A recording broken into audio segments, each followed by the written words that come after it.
Et voilà, donc vous l'avez reconnue, elle est partout maintenant dans les médias, et encore plus dans les médias de gauche, et dans la rue également, hier à la manif contre la vie chère et contre l'inaction climatique.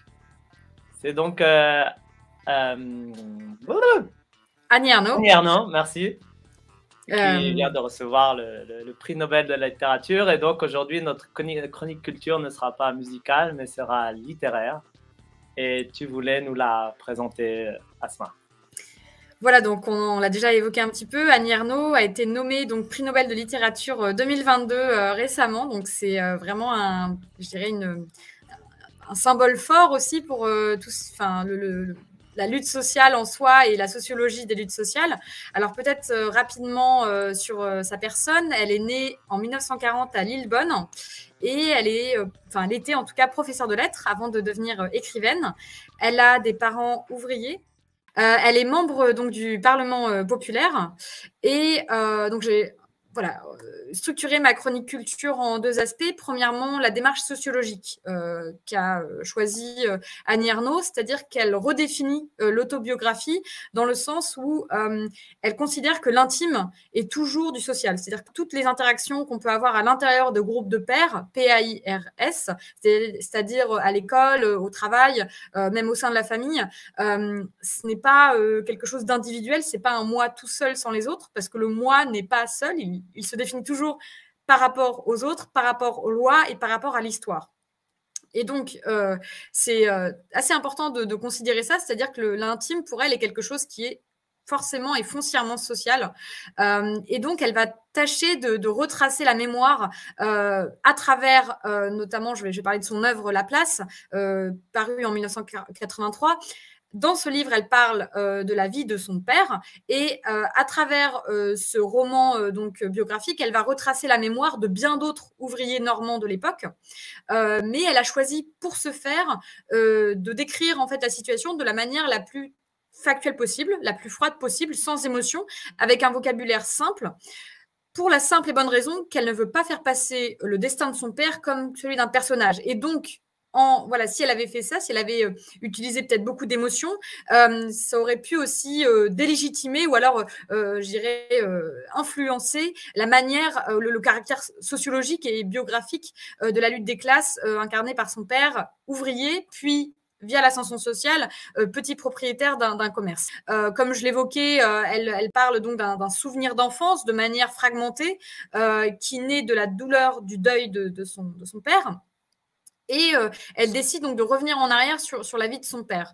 Père qui a donc quitté l'école à 12 ans pour travailler dans une ferme normande, puis a accompli le service militaire et après la guerre, donc comme je le disais, a ouvert son petit commerce. Donc on parle là vraiment d'une petite ascension sociale.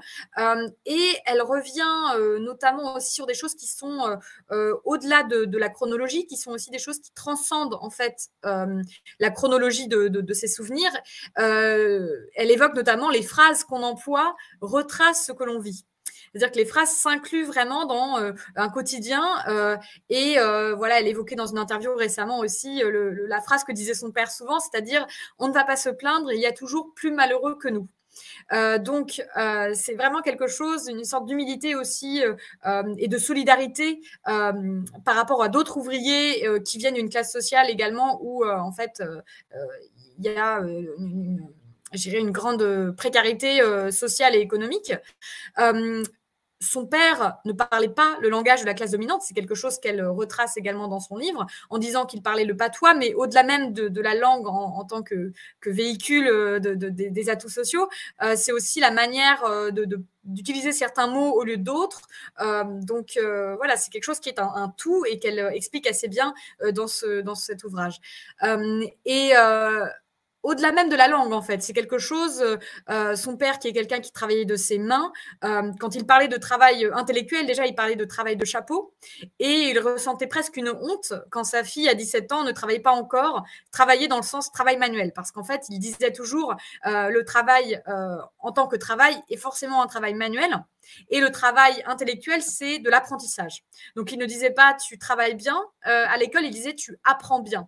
Donc, encore une fois, on revient sur l'usage des mots qui définissent aussi la manière dont on peut analyser voilà, une situation sociale comparée à une autre.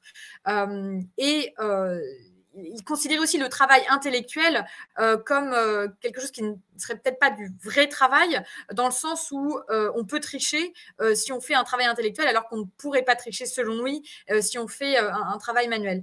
Et donc, tout ça s'inscrit aussi, je dirais, dans une manière de voir la société, avec le travail, enfin, toute la révolution industrielle qui a eu lieu, et l'exode rural qui en a découlé.